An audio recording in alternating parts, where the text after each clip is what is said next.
The movie, it came out late June 1984. 40 years ago, which is nuts. It really is crazy. But it was a couple of weeks after like the monster releases of both Ghostbusters and Gremlins.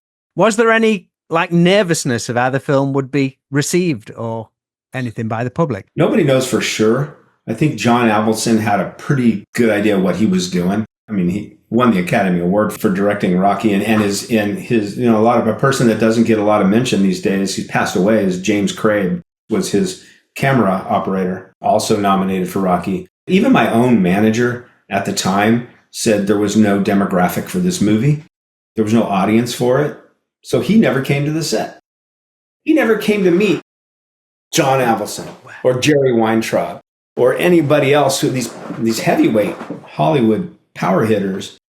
He didn't even come to the set. There was that. I went home to Reno and did a hometown interview on the news with a guy who was a film critic, and he said the same thing.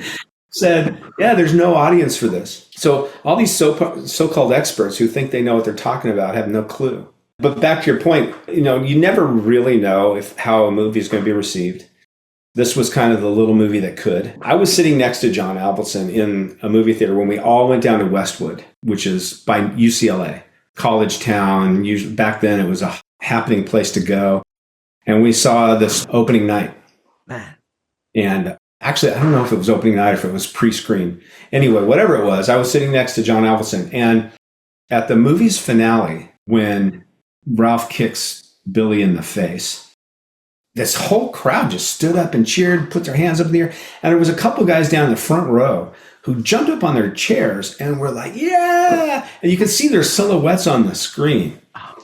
And John Avildsen leans over to me and he says, we got a hit.